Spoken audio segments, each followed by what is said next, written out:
What's up, guys? Welcome to episode number 78 of the Always Race Day podcast. I'm Connor Ferguson here with Damon Helgevald. We're live on YouTube. I guess we're not live on YouTube. You can't view this right now. Maybe in an We hour. should do that. Yeah, I'm gonna look into how we can do that, and we'll. Oh, it's easy. I can do that. Oh, I haven't let's done it have through it. Zoom, Let's but tease it. Yeah, I have done live YouTube before. let's tease it for Wednesday, and I'll talk to you and Matt Van Winkle, and we'll see if we can get something figured out. So Sounds maybe good. maybe Wednesday night we'll be live on YouTube. We'll see.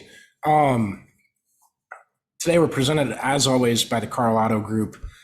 Damon, I wanted to ask you this. I've been waiting a while, but have you ever you're going to a destination, a grocery store, going to get your favorite food, maybe some good Mexican food nearby, but you got to go in the interstate to go to it. Maybe Auntie Anne's, those soft Yep. pretzels, those rock.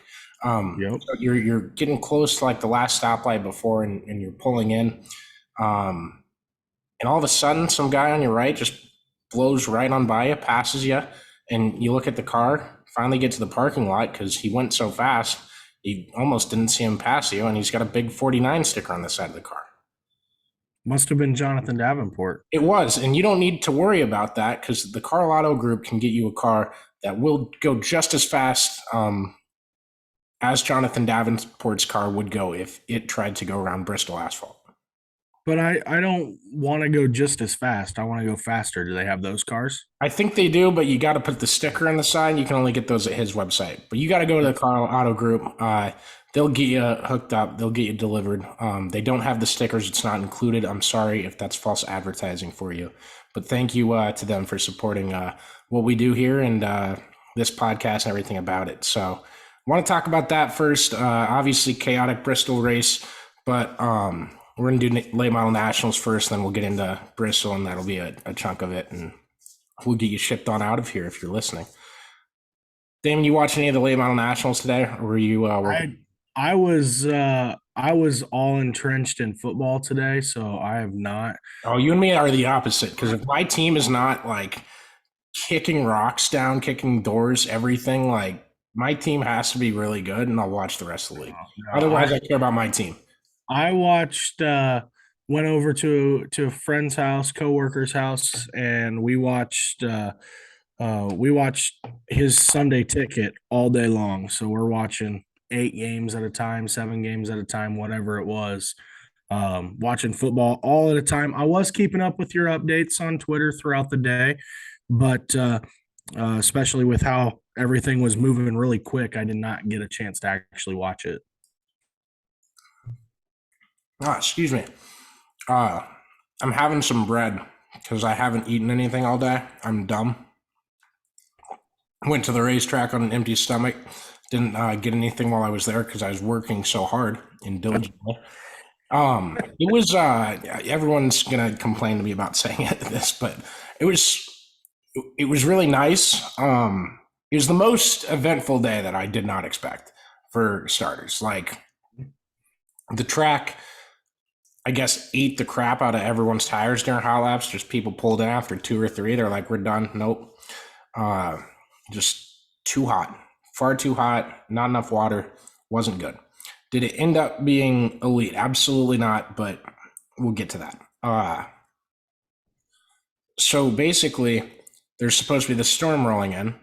I had gotten to the track, parked my car, and the first thing I see on my phone is a new tweet from Knoxville that, hey, they're working on the track right now. As soon as it's ready, we're going to start hot laps. And I'm like, man, I got to start getting here 2 hours early instead of just 1.5. So they got hot laps started around 2:30, and they're kind of rushing and stuff, and it had that rain's coming feel that they do. Uh, it didn't come obviously, but it became less pressing as the afternoon went on. So the earlier forecast was probably off. If you consider it that, it's always like how it looks at the moment, anyways. Uh, so after the last thing before the A main, not being the B main, it was like SLMR hot laps. After those guys ran, they didn't have cars on the track for like an hour and 20 minutes. They just went and worked on the racetrack, and they said, we're going to work on this until it's ready. Well, I thought it was weird because I saw that tweet come in from Knoxville saying that they were going to wait and get the track ready. And I thought it was weird because as I'd mentioned before, the initial tweet was we're going to get things going quick because of the storm or whatever coming in. And so I, at that point, wasn't really paying too close attention because I knew it was all preliminary stuff at that point. And so I wasn't really paying too close attention, but apparently they decided to botch the hurry up plan. Is that what kind of happened? Yeah, it was all fluid. So basically, and I got all this stuff on YouTube. I have the best like system and formatting that we can get it all up right away. So I'm talking to different drivers. Bobby Pierce wasn't very confident that any tire could last 75 laps on the conditions of that racetrack. Tim McCready said, he all but said, we shouldn't be racing today. It's not safe. And he basically did. Wow. So that video got a lot of. So what was it that they were really upset about? Just the surface itself because it was too hot, a mixture of both? What was it that drivers were upset with? A lot of it was the car, and I'm getting ahead of myself here. I'm sorry. I jumped a beat in my head. I'm thinking if I could play Tim McCready's clip, but I don't think I turned on Audition, so I don't want to script the audio. Anyways, basically they were looking at how dry it was and how hot it made the tires. Their tires, the ones that they were mandated to run by the series, which Tim talks about, he basically bashed them for it, for whatever tire choice they made. Not hard enough to run on a racetrack like that. And he was like, if we could go swap tires with all the SLMR guys, we'd be fine. They were running faster laps than hot laps. So I thought that was like really interesting. Based on, are you just going to try to put it into the microphone? I can do that too. Yeah. It's up to you, Damon. Yeah, I've got it pulled up here. Yeah, he wanted a harder racetrack, or he wanted just to not like run the race. Basically, he wanted a harder tire not to run. All right. So here's what Tim McCready said from YouTube.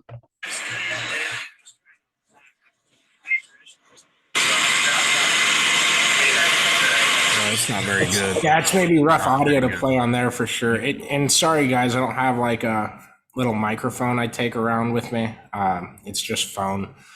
So sometimes you hear background noise. It's usually more prevalent at a late model race just because the engines are louder. So apologies if any of those videos, because it does happen, just there's background noise.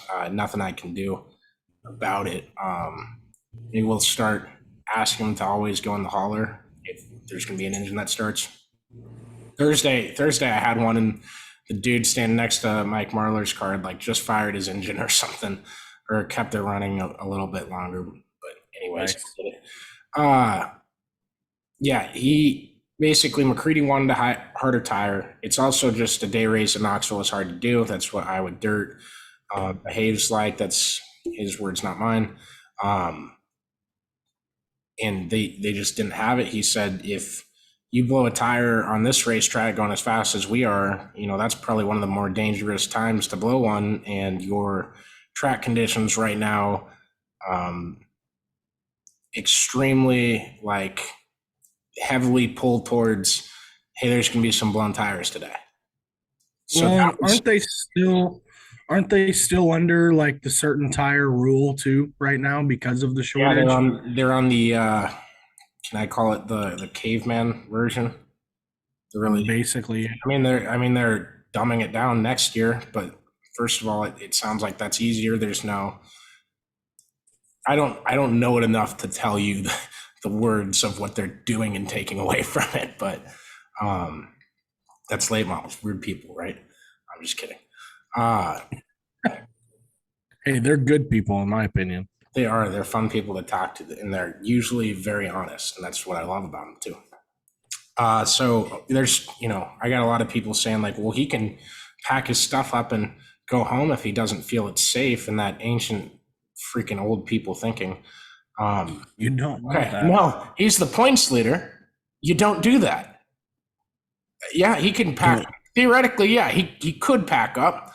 I would very much bet that his sponsor probably doesn't stay with him if it was, I don't think the track's safe, so I went home. And I was the only guy who went home and everyone else raced and no one wrecked once. That's not a good look. Or it gets to a point of, so he does go home. Somebody else is going to definitely follow suit. They don't generally happen by themselves. And then those same people that are saying, well, he can go home are the first ones to complain when they don't have good car counts. And you know what? There's no such thing as a good car count. There's a such thing as a good roster. I'm going to start using that. I don't know. I think it's too long for a t-shirt, but holy effing, you know what? Front and back. There's someone complaining that there was only 40 cars at Knoxville on Friday. So? I said the best late model driver in the world is there. The Lucas points leader is there. The Hell Tour champion and the runner-up, and I think third place, all of them there. Our guy Ricky Weiss was there. He went 14th to 6th today. Yeah, most of the guys in the state of Iowa that have big motors are there. Tyler Bruning, Shane Clanton, and Daniel Hilsebeck, kind of joining that team of the Capital Race Car Brigade. They were all there, and we'll talk about the chassis battle in a second here. Brandon Shepard was there. Tim McCready was there. I already said Tim, but yeah, you did. Hudson O'Neill.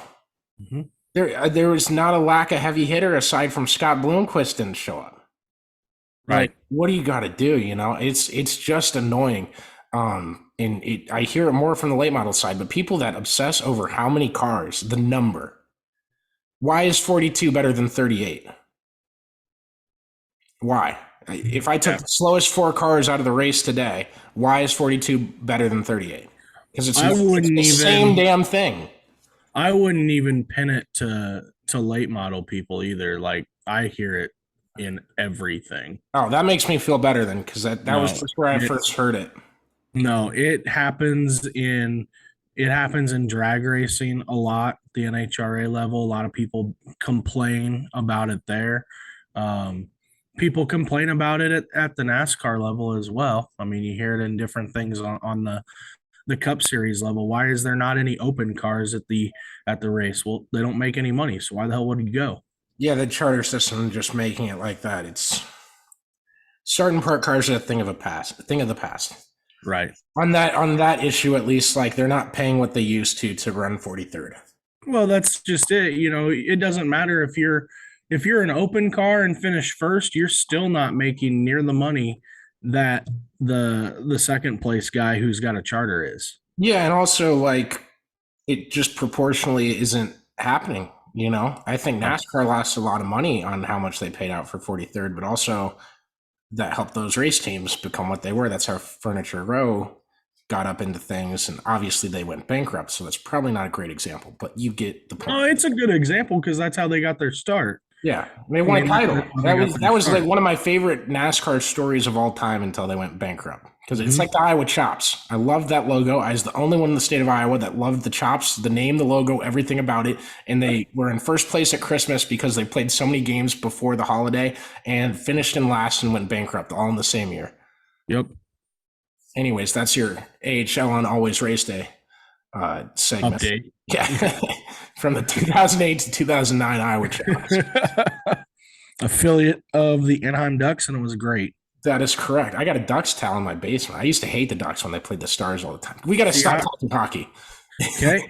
I just got Damon to talk hockey. Now I want to hear what he has to say. Oh no, I grew up being a Ducks fan because I watched the movies. The movies were my favorite. So I grew up being a Ducks fan. And so getting to watch Bobby Ryan play his very first professional hockey game was a blast. That is fun. I remember that, yeah, because he was the Chris Bryant for the Ducks. He was. I compare everyone to prospects that played later. Yeah, yes, that makes great sense. Great sense. He's the Ty Gibbs of the Ducks, man. There you go. He's thanking God in every press conference, and he's just on the way up. And he using Jesus Christ, and hopefully he can get him there. I'm not shaming anyone for doing that. I just think Ty Gibbs brings it up in every sentence he says, and he there was one interview he did where he ended all three answers with in thank He you, did. Jesus Christ, and it's just, While driving the He Gets Us car too. yeah.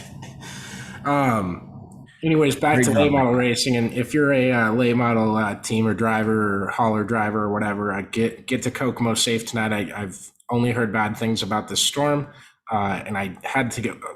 We're kind of late to record this. I had to go get Busch Light to watch the tornadoes that we are being warned about.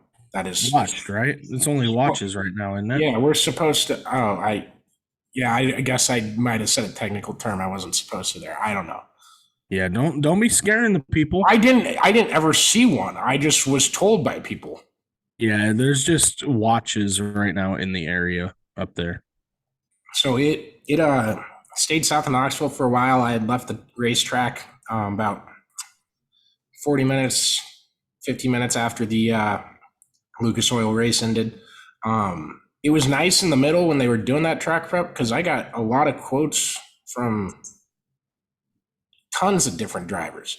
I think there's 6 or 7 videos on there, and you can see like if you watch the first one and you watch the other 6 all in order, you can see the optimization kind of coming forward a little bit. You know, by the time I talked to Tyler Bruning, he wanted to joke about his race suit, and I had asked him about it a little bit, and then I said, "Hold on, can I ask you about it on video, and we'll talk this." And so some of them ended up being short. Guys have to go do TV interviews and stuff, but I thought it looked great. I thought we got a ton out of people. I guess we should talk about the race as well.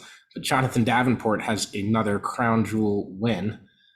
He takes home the $50,000 check and his first ever Knoxville Late Model Nationals trophy, passing the core Iowa native Tyler Bruning with 3 laps to go. I was heartbroken for Tyler because that dude has just been put through the ringer without any I shouldn't say any, without the fan support to show for it. Like, he is such a great guy. He's maybe not like a ambiguous character. I don't know if I'm even using ambiguous right, but that's a lot of late model guys. They're just super nice guys. But he's like Bobby Pierce. I learn a lot every time I talk to Tyler. You know, there's guys that are just honest with you, and from my standpoint, talking to them and hearing from them, I take the most out of it. Where as opposed to if you watch the Jimmy Owens video, he's pretty on the surface. He didn't want I could have pressed him harder, but it was kind of just I wanted to see what everyone had to say. So, but yeah, it was. Those were good quotes, like you said, from Bruning, especially giving some quotes. I mean, that's a guy who kind of knows the landscape of the state. I mean, as well when it comes to races like that. But going to the race itself, seeing Davenport get another one is we're in special times, man. We're in special times getting to see some pretty special race car drivers competing right now. And to see what Jonathan Davenport's been able to do this year has been fantastic stuff. I love that guy. He's a guy that he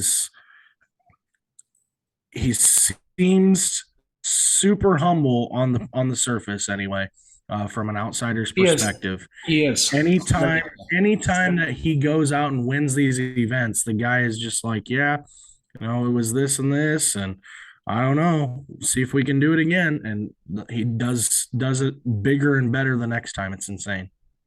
Yeah, you're absolutely right. I'm trying to confirm what chassis Ricky Thornton Jr. and Earl Pearson drive. I should know it. I was at one point trying to start like a tracking list, but I never got around to it. But I just wanted to kind of put this out there. And I don't know if it's because it's a new track, not new, but a track that they only race at one time a year. It was also a day race, so that's weird. kind of it was the last great equalizer of the chassis battles. But Jonathan Davenport obviously wins in a Longhorn, and he's been the best, and he remains the best, right? Aside from Kyle Larson, haven't seen Davenport beat him enough to take Larson off the throne. Is that fair? I'm just kidding. It's fair in my book. Some of the people that don't listen to us until like this, like if they're first time listeners, they're not going to know my.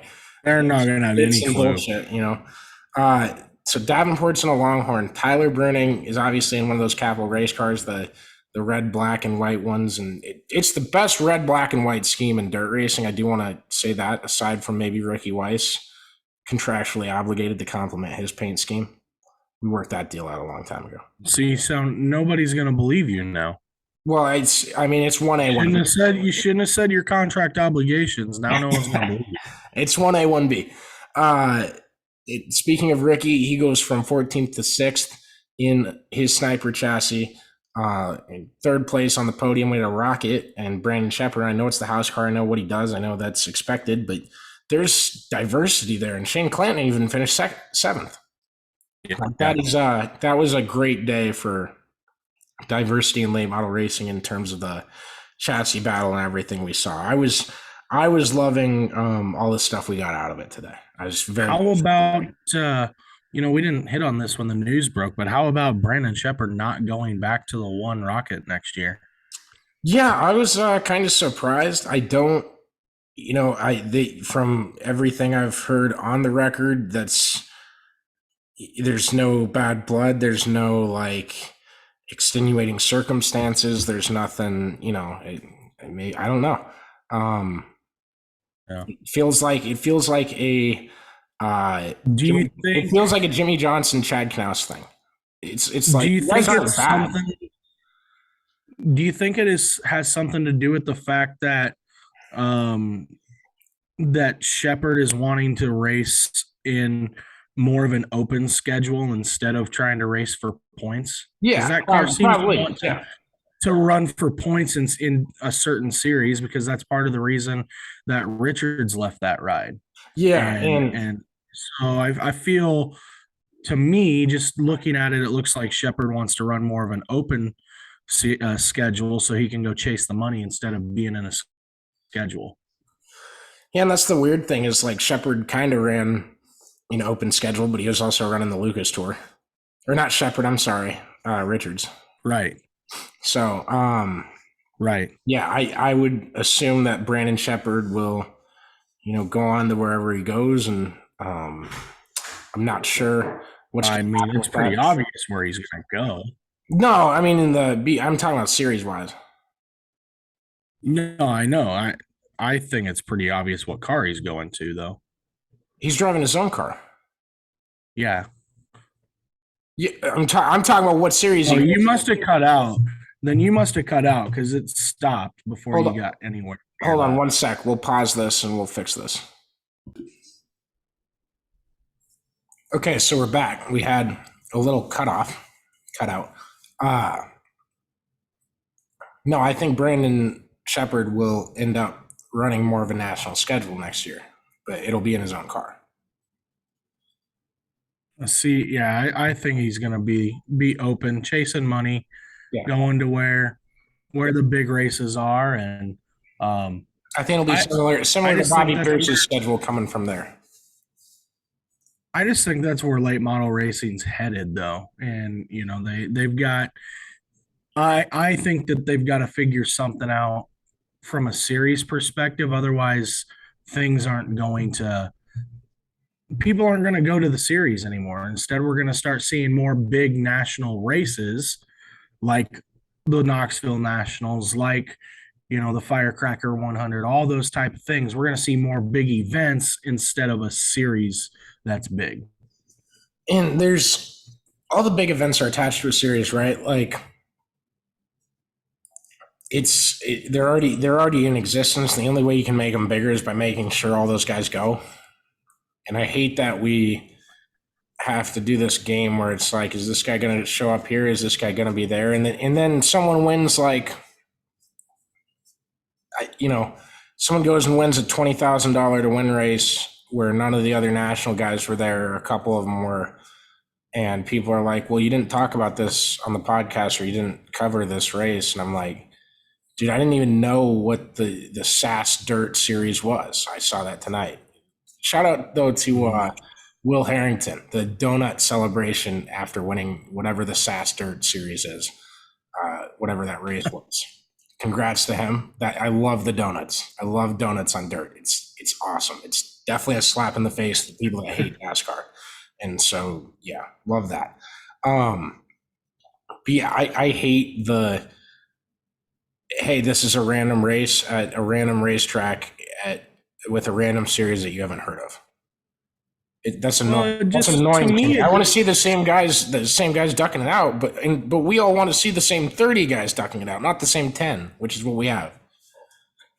To me, it just seems like it seems like the series are kind of irrelevant at this point. Like it's just a name and people that can run it, because there's not one big series that runs the late model side of things, because it seems like whenever there's a Lucas show that's going to pay big, drivers are going to go there.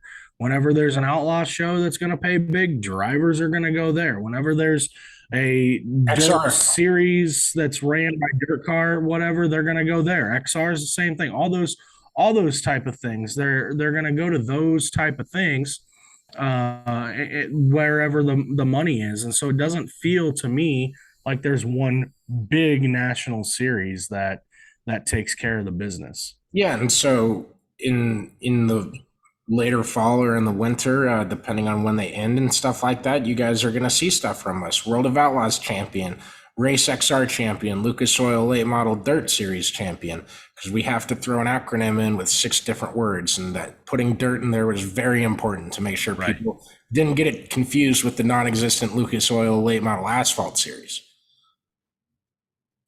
Sorry, that's a gripe that is new to this podcast. You're getting new stuff tonight, people. Can't complain.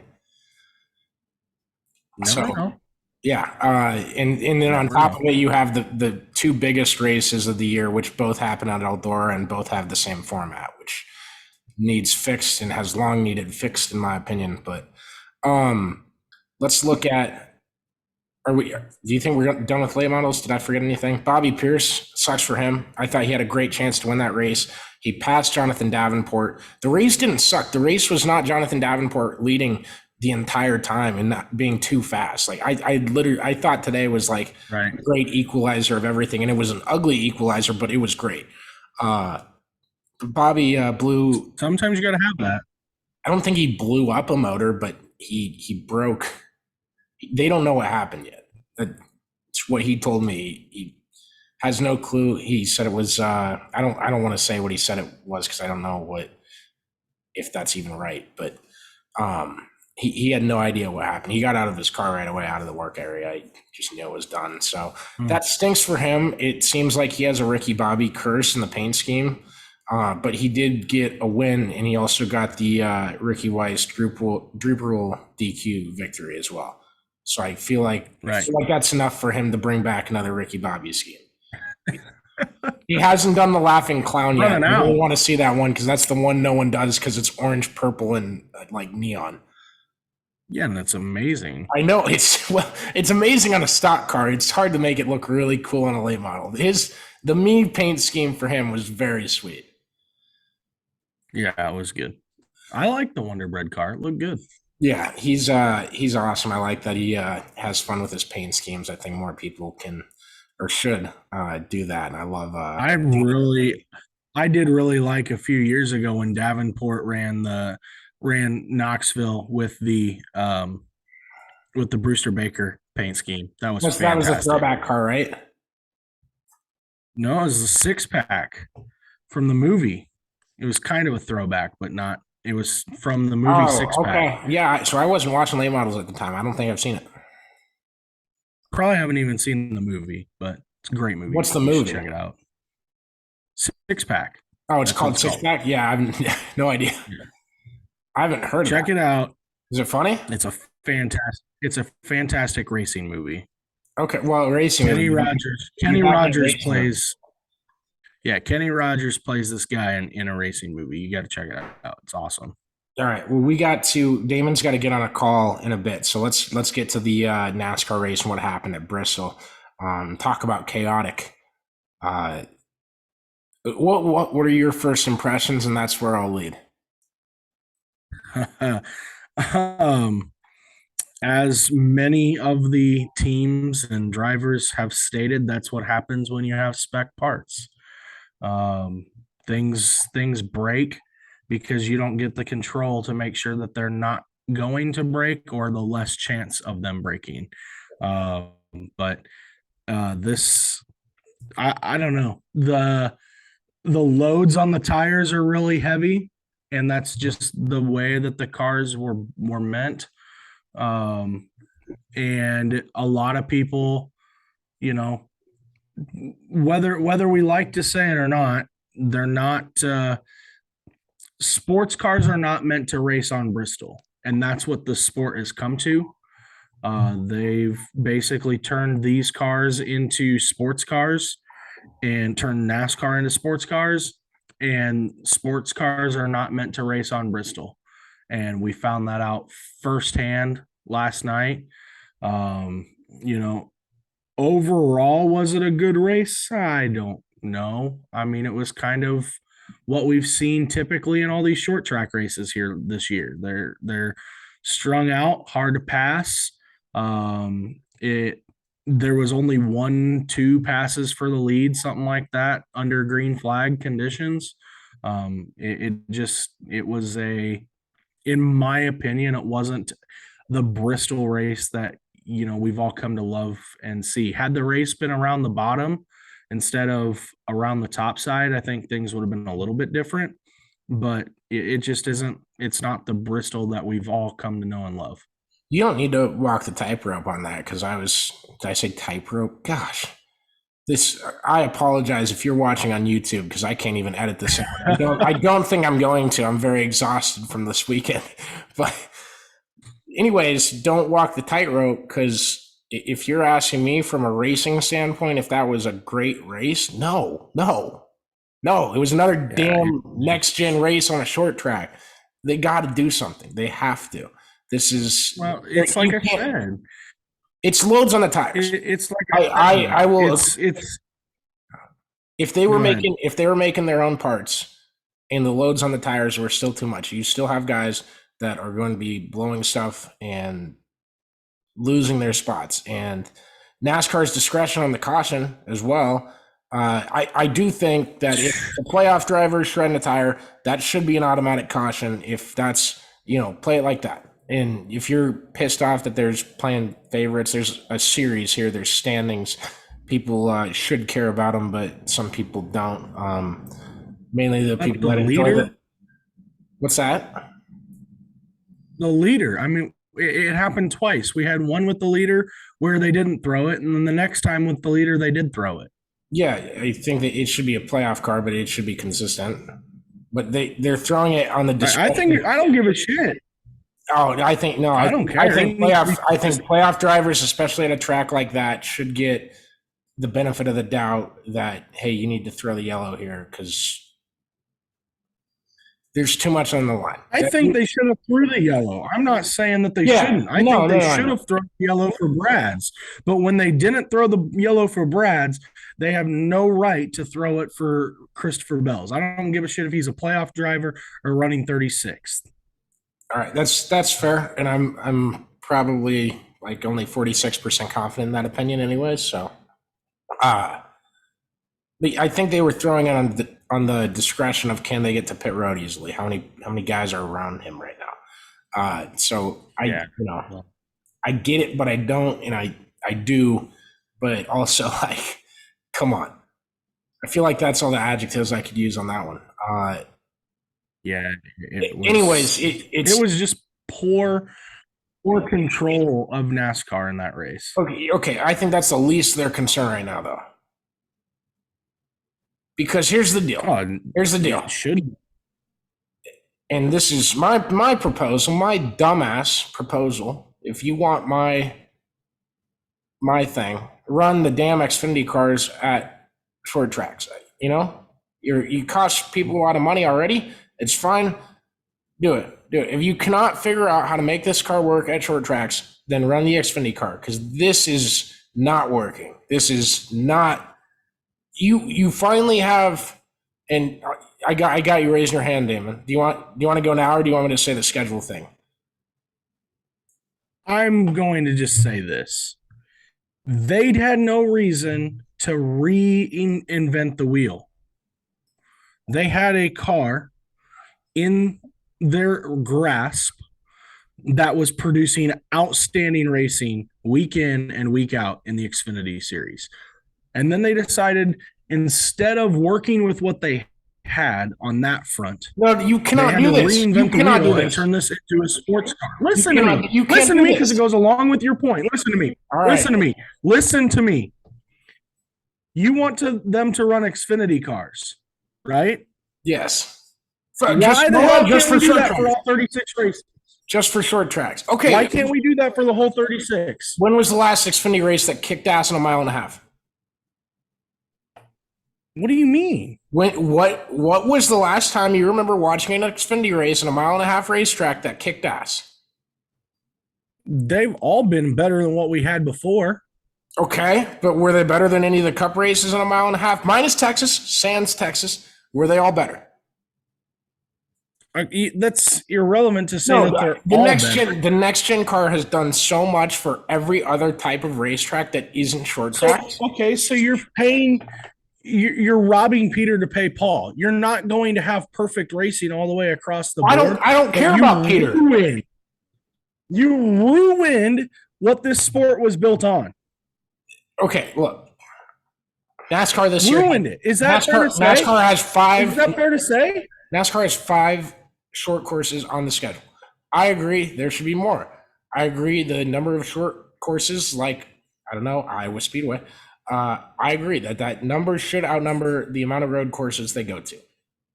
We're all there. NASCAR is finally going to, we're doing the Clash next year. They're going to North Wilkesboro. They're putting more short. But it's going to be trash on the schedule. You didn't let me finish. That was the end of it. So we're finally getting to more short courses, and what do you know? The car can't handle the loads of what it puts on the tires, and for whatever reason, the Toyotas are far worse at handling that than any other manufacturer. And when that happens, I don't think it's a trend. I think it's a manufacturer issue, but it happened to enough guys elsewhere that's bad. Like that, it needs to be fixed. They need to go into the off season. They need to start working on it now if they're not already doing that. I'm going to reach out to a couple people and see what I can find out, but there is no reason that this should not be looked at as soon as possible. Like, this is the short courses have stunk. They're chaotic for all the wrong reasons, just on what car randomly is going to have the load of the car bear down on the tire enough to where the tire pops. Like, that's got to be fixed. That has got to be fixed, because you built all of this entertainment value on short ovals. And now I'm worried that there's kids that are watching NASCAR this year that are going to grow up to say, I hate the short courses. They don't go very fast. They already are. I hate it. They already are. Yeah, so you got to do something. So my mind, the simplest answer, and probably the most unrealistic at the same time, is to have them race Xfinity cars. Yeah, and then we're back in 2007 all over again. For 5 races a year, cars. They can't race. They can't. Okay, so IndyCar has 2 different cars. IndyCar has 3 different cars. Who cares? They had an Indy 500 package. They have a short oval package. They have a road course package. Like, what? Like, what's the problem with it? No one cares. The cars look similar. The cars are painted up. No. You got to go one way or another. And they reinvented the wheel, and now they're kind of stuck in their opinion. So what's my one way or the other? What's my left and right choices?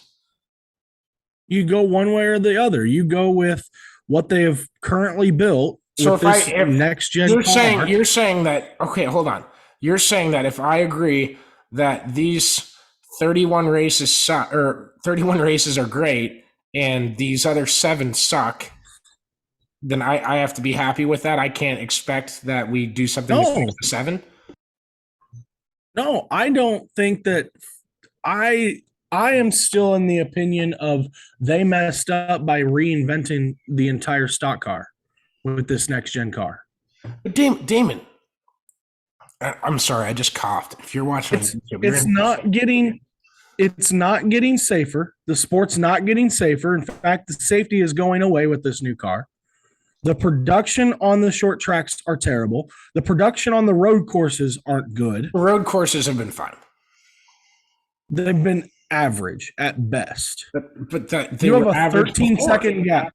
You have a 13-second gap from second back to third at Road America. That's because the 2 drivers up front were the best road course races this season.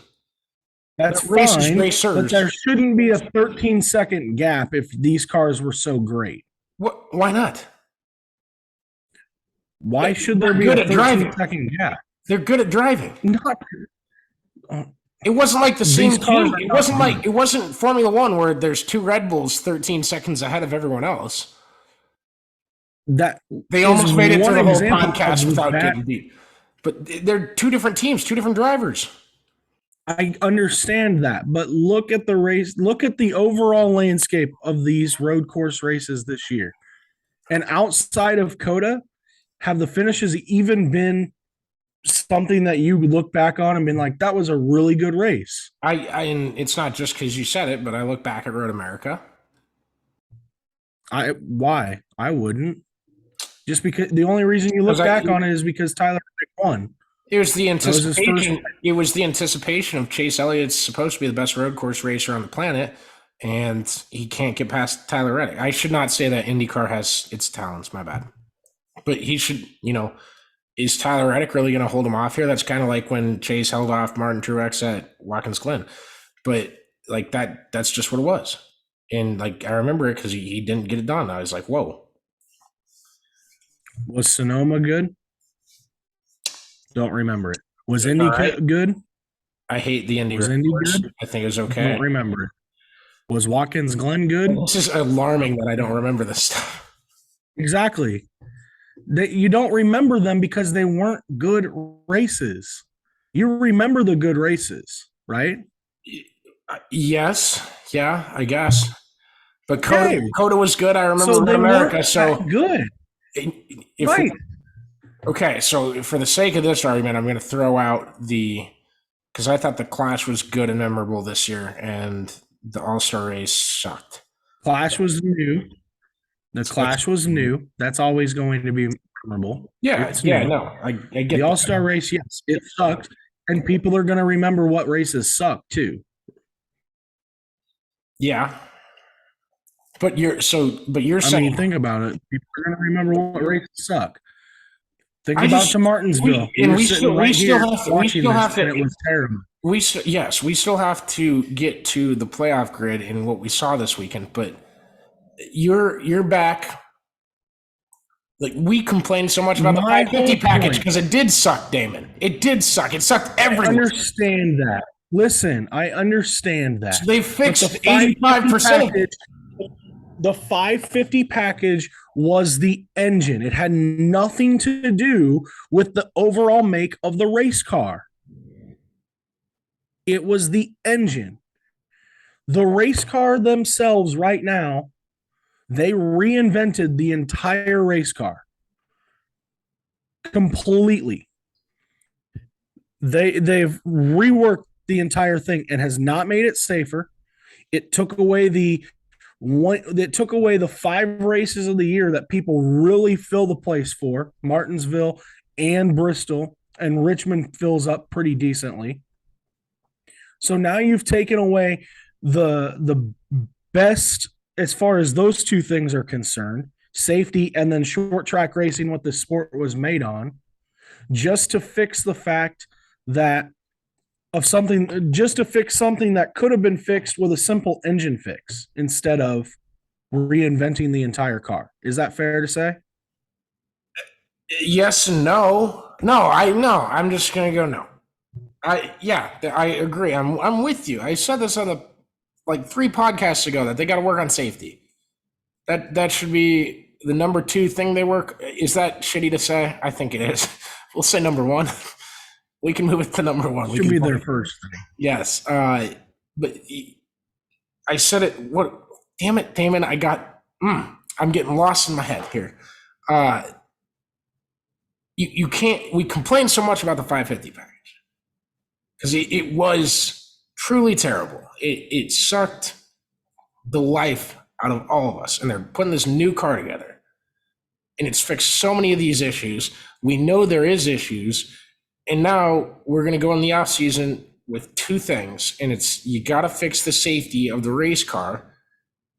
There's going to be more tests and stuff that they can do that, but you have to be ready to do it when the off season gets here. Also, racing on short tracks. I feel like road courses, we didn't have 6 road courses in 2020, right? It was 2021 that we had 6, and they weren't all smashing. They weren't all smashing races though. They weren't all amazing.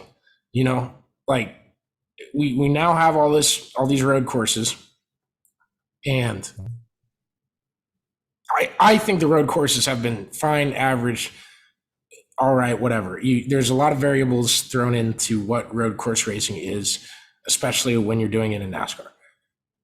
You just got to fix the short courses, because I think that the new car has been such a positive development everywhere else.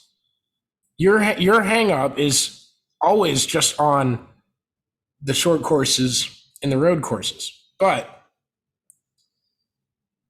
if the Roval sucks, I'll eat crow. I won't eat a bird. I hate birds, actually. I will eat the worst food on the planet, and that is roasted chicken. Roasted or grilled chicken. I hate that. Or carrots. But the car did not fix the 550 horsepower package. Yes, it did. What are you talking about? Think about it. It's an engine. All they had, they did not have to change the entire race car. They were okay, but they're going into a new era, and they wanted to. We're not going to stop that from our opinions here. That was the plan all along. I understand that. They go through new cars. Just because you it's close to a sports car. You can't physically say that a car completely overhauled an engine package. You can't say that. Because the racing prior to the 550 package on intermediate tracks was good. Not great, but it wasn't bad. And but now it's awesome. Package. Now it's awesome. At the mercy of intermediate package race is great. Not package anymore. I wouldn't say everyone is great. Sands, Texas. Do you want me to throw Kansas in there too as the shitty tracks for the mile and a halves? I would say the Kansas race last week wasn't the greatest. I'll throw it in, but that I don't want to hurt feelings. You don't have to throw it in. I love Kansas. It was a great race in the spring, but the fall race just wasn't that fantastic in my opinion. But it just, you can't say that the car reworked fixed completely an engine problem, in my opinion. That's what my whole take with this deal is. And so what happened is they reworked this entire car, which is whatever. It's fine. But they built a sports car to put on a bull ring. And that doesn't that doesn't work. It can't work. And it is shown it's not going to work. I feel like it can. We just got to do whatever we can to this car to be able to fix it. But here's the deal. It sounds like there's a lot more to be done. Like there's a lot that needs to be done to have this car be able to race well on these tracks. That's the scary part to me. Yeah, I feel like we had an all right debate. I got texted in the middle of it, so I had to deal with some things. But anyways, I hope you enjoyed that at least. Damon, are you anti next gen? You anti Gen 7? As we are getting through this, I'll have to see how next year starts out with the first short track race at Martinsville next year. If the same product is put out at Martinsville next year, because you can't take the clash into consideration since they stay in first gear most of the time, or second gear or whatever gear they run. I think they need. If they can't figure out the gear problems, I will be very upset at Martinsville next year. You're more of a car guy than I am. What if they just put it in auto? They can't. You can't have a automatic transmission switch easily. No. Probably not. No. Okay. All right. That's not fair. without reworking everything internally in the car. Sorry if I sound like a dumbass there. I grew up working on cars with my dad. I did not retain much of the information. Took a couple of classes. I shouldn't say that they can't do it. It would just be a lot more money than they're already putting into cars, if that makes sense. Denny Hamlin on Saturday was calling for NextGen 2.0. He just said, I don't have anyone that would pay for it. Exactly. So they got to do something. They got to fix these cars so that they're not, and even if they were in first gear the whole way around and we actually had racing, there's still random blowouts all over the place. My biggest thing, what I want them to work on, is the safety of these cars. I'm tired of watching in-car cameras of drivers' heads snapping. Like, we're seeing whiplash at 150 mile an hour impacts right now, where we have not seen that before. These cars are too firm.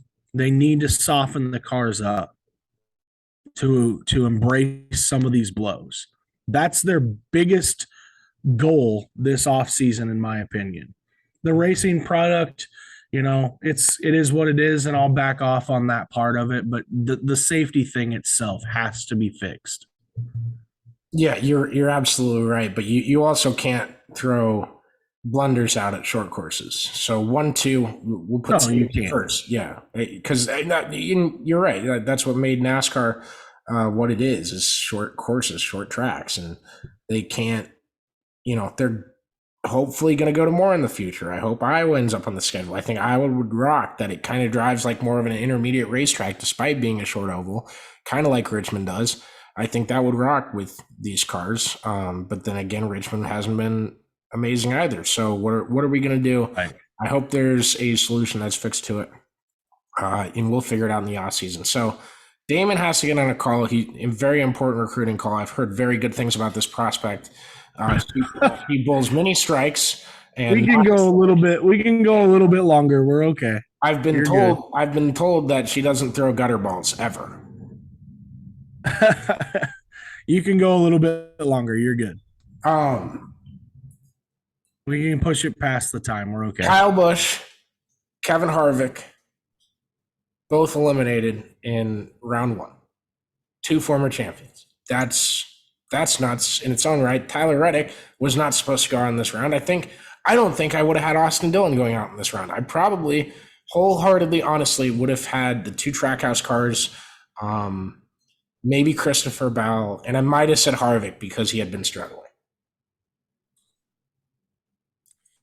Yeah, I think going into it, I would have probably said Suarez, Briscoe,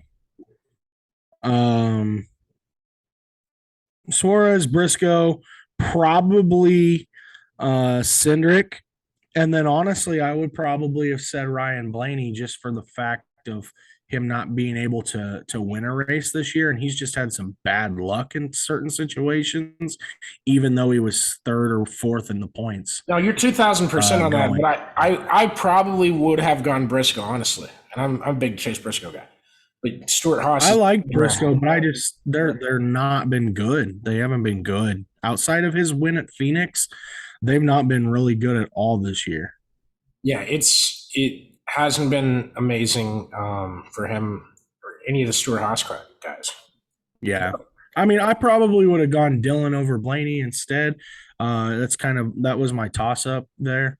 But yeah, I was more shocked at the fact that Kyle Busch went out as early as he did over anybody else. However, it is very, very ironic the week after he announces where he's going, that his engine blows. Yeah, and that's rough in its own right. But from a team's perspective, that was my biggest takeaway from the race on Saturday night was the number of just drivers in each set of teams that remain in the playoffs, right? So what we're looking at now, all four Hendrick Motorsports drivers, both Trackhouse guys. That's six a year playoff. We have two Joe Gibbs Racing guys left, and the one with the biggest contract, free agency, name, brand, everything is out of the playoffs. We have all three Team Penske guys, and then the odd one out is Chase Briscoe being the only Stewart-Haas guy. Yep. I think, you know what's even crazier than that? I think you're good. I was going to say the only thing that's crazier than that is the fact that Briscoe is only 4 points out of the cut right now. Yeah, and that's, they have like Cindric's only Cindric is 7 out. And that's Cindric's 7 out right now. And he's the bottom guy. And so Briscoe being only 4 out is kind of the shock to me because of just how bad that they have been throughout the middle part of this year. Yeah, and I don't think they've been awful. I think it's been trying. Compare numbers, though. Compare numbers. You look across the board. Here is Chase Briscoe's numbers this year. In 29 starts, he has 1 win, 3 top 5s, 4 top 10s, and 4 stage wins. Okay? Compared to Austin Cindric, who has 1 win, 5 top 5s, 8 top 10s, and 1 stage win. Alex Bowman, who has probably been the worst of the Hendrick guys, 1 win, 4 top 5s, 12 top 10s this year. I mean, it's stage wins and race. It's astonishing to me that Briscoe. It's astonishing to me that Briscoe is still 9th in the points right now. I know he's got those 4 stage wins, but hey, when you have 1 win and you don't think you're contending for this specific race, and this plagued Landon Castle. What did Landon Castle miss the cutoff by? How many times would we watch him not race for the damn stage points? Yeah. Like, I don't know what his crew chief was thinking, and I think he's on a popular podcast we listen to. No, his spotter is not his crew chief. God damn it, I did that again. Jeez. Yep. But race for stage points. Race for that playoff point. Stay out. Make the smart decisions that will get you the playoff points now when you need them. Yeah.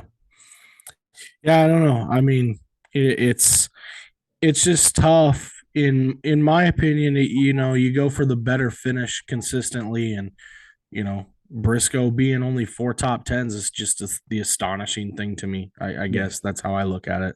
Absolutely. And I'll end things on this. We're starting to get ready. We're going to have a big awards podcast called The Dickies, named after Chris's Uncle Dick, who passed away. Rest in peace, Uncle Dick. My first guarantee is that Landon Castle will get an honorary mention for Driver of the Year, because he would have made the Xfinity Series playoffs if his crew chief wasn't a dope.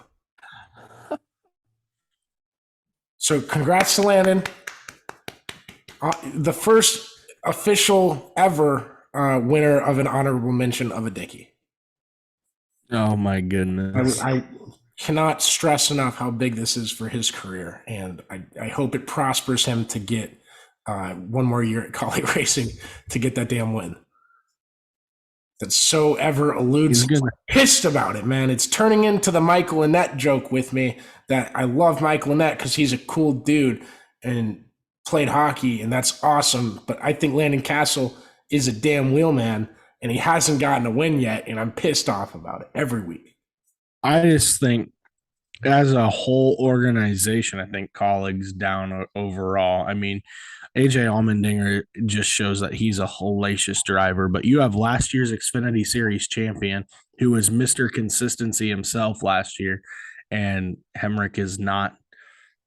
I mean, Hemrick got in by the skin of his teeth moving forward. So I don't think Colleague's in a great spot organizationally. Yeah, and I think some of it's, and I think seeing that, but I think that it's funny because you look at Colleague, who's got a cup team, you look at Joe Gibbs, who's got a cup team, and both of those organizations aren't dominating, kind of like what we have seen in the past, where Junior Motorsports has been the team that's dominated it, and they don't have a cup team. So it makes you wonder if, because of all the resources and money that they've had to put into these new next-gen cars, that they had to move budgets around just a little bit. That I've never thought of it like that. That's I love you. This is it was a revelation. I just thought, yeah, just to cover up the cost of the new next gen cars that they've moved money around. And so I'm not saying like it's completely destroyed their production. How much percentage wise do you think it's because Dale Jr. knows what he's doing so much? Well, there's versus that. I would say. No, I would say I'm curious to what you would say, like percentage-wise, comparing the two. It doesn't need to be right, just gut feeling. I don't even know what I would say. I guess, what do you mean by Dale Jr. knowing versus somebody? What do you mean? Junior Motorsports has been the best Xfinity team this year by far. I think we can agree that their driver roster is not leaps and bounds better than Joe Gibbs. It's not leaps and bounds better than Colleague Racing. How much of it is it Dale Jr. knows what he's doing and knows how to allocate resources for a team and everything that goes into building those cars versus the other two just have next gen to worry about? Yeah, I think I would say a little bit, but I think a lot of it just has to do with the fact that they have next gens that they have to allocate a little more time to and a little bit more resources to. Would you go on that like 60-40 then? Next gen to I would say even probably 65 even on the next gen stuff. I think before you asked, like before you putting that into my head, I probably would have answered it like 40-60 and probably closer to 50-50, maybe a little. I think Dale Jr. has shown and proved that he's very smart and you have basically a Ross Chastain, not to compare people and not to theoretically how you heard that trash Noah Gragson, but you had a situation that was like what they had at Trackhouse with Ross Chastain, and I'm sorry if this comes off like I'm trashing anyone. It's just too similar for me to not point out. But Justin Marks never came out publicly and said anything, and I know Dale's on TV, so that just makes him more public and everything like that. But how much did Justin Marks do to wrangle Ross Chastain in? Because I never noticed it if he did, other than the fact that he hasn't taken anyone out in like 4 weeks after his 7 wreck streak. Noah Gragson had an incident like that, and Dale talked to him. And now Noah Gregson's won 3 Xfinity races in a row. He's an extraordinary kid. I think he's young. I would say Noah's probably the best Xfinity driver right now. Yeah, I would agree. I think he's a character in his own right, and I love that he just has fun with what he does. He's so talented in terms of what he can do in a car, but once he gets out or once he gets in a kind of opportunity to be immature on the track, this isn't like a positive, but be immature on the track, and he would take it at one point in the season, and now that opportunity has arose for him and he hasn't. And that's huge from Dale Jr., from Junior Motorsports, from Noah. That's big from him, So it's paid dividends. Obviously, he's racked up 15 playoff points the last week or 3 weeks. I'm sorry, but we gotta. I'll put in a thing. We got to try to get him on the podcast. I would love to talk to him. I interviewed him. I might have told this story a couple of weeks ago. I interviewed him after he got the pole or something, or won a lower tier race at Iowa. It might have been an ARCA race. But Bubba Wallace came by and patted him on the back and said, "Nice job, kid." And he goes, "Dude, Bubba Wallace just said hi to me." And it was like, I was like, shit, this guy respects who I am. Because we were both kids. Like, I was 18, he was 17 or whatever, 19. I don't know what his age is now to compare it, but I was like, oh, so he actually views me as an actual person here, not someone writing for a free sports blog based out of Toronto, Ontario. Mm-hmm. So yeah, I mean, it's just cool to see Noah do what Noah's doing this year. And to go back to the original thing, I just think a lot of it had to do, Ty Gibbs is not winning at will like he did a year ago. Basically, Ty has had the car to beat in a lot of races. And I would say Friday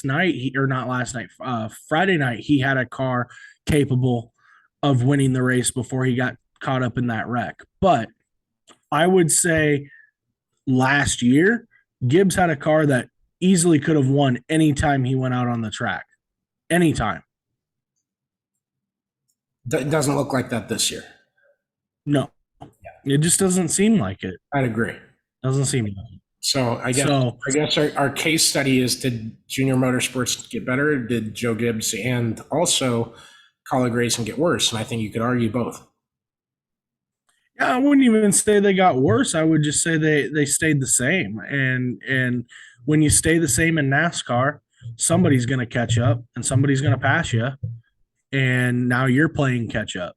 And that's what happened at Junior Motorsports, I think. I think they just spent more time with their Xfinity stuff and more resources on getting it better, whereas some of these other teams had to spend more resources on NextGen stuff.